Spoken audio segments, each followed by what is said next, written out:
it's Miss Vinyan, here to talk to you about the Great Depression and Herbert Hoover. We are on the same essential question, and that essential question is, how does the economic success or failure of America change American systems and the lives of individuals? So check out your learning target sheet to get that information. We are also on our learning target 5.2, I can explain how Herbert Hoover responded to the Great Depression. If we have time at the end of this video, we will also be looking into the Dust Bowl. Alright, so we're looking right now at Herbert Hoover. Herbert Hoover we've been talking about for a little bit. He was the head of American Relief Administration World War I. He helped organize relief for Westerners in China during the Boxer Rebellion. Anybody remember open door policy, spheres of influence, imperialism? Go back to that.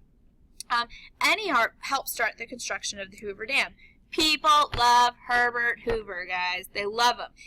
They loved him so much, he won by 444 electoral votes against Al Smith. Okay? So, how does Herbert Hoover respond to this terribleness that we call the Great Depression? And there he is. And you can see NBC still around. Woo! Or that's, well, NBC still around today. They were there back then. Alright, he's very overwhelmed, okay? Keep in mind, Hoover was a really good president, and he was very business-minded. However, he's overwhelmed. He doesn't know how to deal with this stuff, okay? So he believes that private charity is best suited to solve problems. Before this, American presidents never involved the government with problems of the social class. Or if a business failed, the government didn't help them out. Or if people lost their jobs, the government didn't help them out. It wasn't like that at all. But most efforts failed. Oh my gosh, there's the lunch bell. Okay. Most efforts failed because a lot of private charities are going to run out of money, and they're not going to have the opportunity to help everybody. They can't relieve everybody from their problems. So one of the first things he does is the Reconstruction Finance Corporation, which is actually one of your vocab words, so you should know that. What that does is first loans money to businesses. He decides that if you can loan money to businesses, the businesses will have money, then they will have more jobs, and that will help spark the Great Depression. Spark relief of the Great Depression. However, it doesn't really work out very well. $238 million is given to approximately 160 banks and 60 railroads, and it just didn't really work out. Okay, so what we have here is what we call Hoover bills. The American people see that Hoover's not helping them, but to be honest and to think about it, the presidents have never helped American people in the past, and so these American people, there's so many people out that they blame Hoover, so they create these Hoover bills. They're basically just settlements of shacks inhabited by transients. They're unemployed. They're these huge cities just of whatever you can find, build it, and that's where you're going to live. They named him after Hoover. Even though he wasn't responsible for the Great Depression, they felt like he wasn't really doing a whole lot to help. Even though Hoover did actually do a lot to help, it's just it wasn't enough. And so that's going to be he started out really popular and he ended not very popular at all, and he's sort of to blame, even though it's not his fault, okay? So many cities and towns had at least one Hooverville. Other things that made people not like Hoover is that everybody's suffering and they need money, and so there was supposed to be a bonus that was given to World War I veterans in 1945. However, they're all broke and they want that money now. So they tried to get a bill passed that will move up their bonus payments to 1933. So the veterans march on the Capitol, and it's a peaceful protest. And so basically Hoover told the military, okay, he told them that they just kind of needed to break it up. And what ended up happening, as you can see in the picture, is it did not end up good. Some of the soldiers tear gassed stragglers and burned the shacks down that they were living in. They were running away, and a lot of people got hurt. And so a lot of people blame this on Hoover for not giving them the money.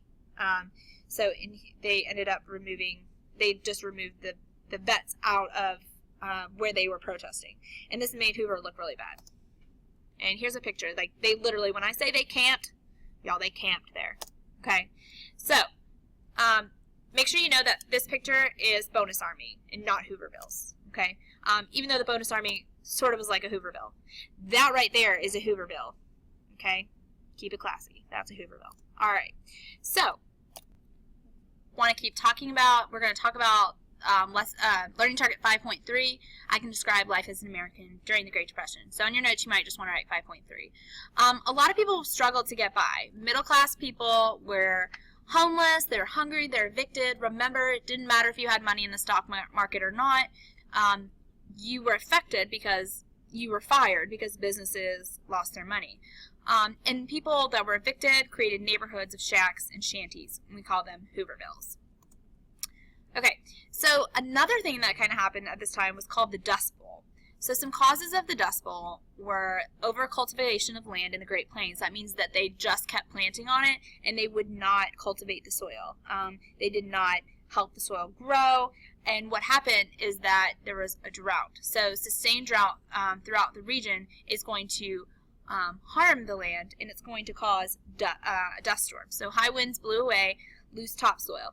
And before this, in the 1920s, there was plenty of rain. And so what farmers would do is they would keep planting, so they can get more crops and more crops, which we know leads to overproduction, but also is going to hurt the soil and cause the Dust Bowl.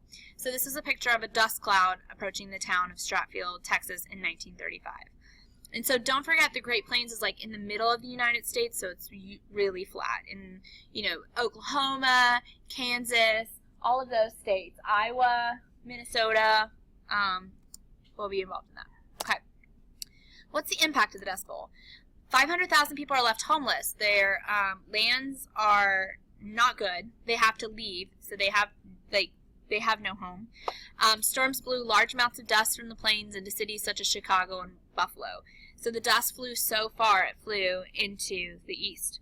And they would call this red snow because it looked like it was red because it was dust. The biggest hit area was Oklahoma, and a lot of farmers from Oklahoma fled the Dust Bowl, and this is an example of them leaving. And most of them went to California for farm jobs. Sorry. About 15% of Oklahoma's population left, which is a very large percent of the population. And so there's just a picture of that. Now, hardships. Going across from Oklahoma to California, there's camps along the way where people can stop and make money because they had no money. They just left. You couldn't bring anything with you. And so many people were in these camps that wages were really low, so you could never really make a lot of money to get out of it. Not to mention, they were really gross. There's lots of diseases. They're very unsanitary. So by the time these people get to California, they're not in good shape. And so California doesn't want these people, and they pass what they called an anti-Okie law, saying that people from Oklahoma couldn't come and live in California. So it's a big problem all over the place. Here's a picture, one of the most famous New Deal era photos by Dorothea Lange. I think she's one of your vocab words. She was commissioned by Franklin D. Roosevelt to go out there and take pictures. Now, this is not Dorothea Lange, but this is a picture taken in California. That kind of just represents what it is, the Great Depression. It's one of the most famous pictures from history in general. Okay? How do people get by? Singing. There's a folk singer. His name is Woody Guthrie, and he wrote the song, "This Land Is Your Land." You know it. This land is your land. This land is my land. From California to the New York Islands. Okay, something like that. Anyways. And later on, he's going to inspire folk singers in the 1960s, which is pretty cool. He did die in 1967. John Steinbeck wrote the book The Grapes of Wrath, which is actually one of the primary sources we're going to be reading in class. And it describes the family traveling from Oklahoma to California. And he's known for his novels about California. And like I said, we're going to read a piece from it. And he's praised and criticized by many. He also won a Pulitzer Prize. Famous films from the 1930s. This is a golden era, so even though the Depression's going on, movies are still being made. And people love it because it gives them a brief escape from daily problems, which, to be honest, that's why people watch TV and get on their phones today. Several famous films made then were Gone with the Wind, Snow White, one of my favorites, Mr. Smith Goes to Washington, and The Wizard of Oz. And then, you know, this is where stars become like a big ideal. Stars are part of American culture. All right, and we're going to leave it here today. We will start next time with the War of the Worlds and the panic that this man right here caused about an alien invasion.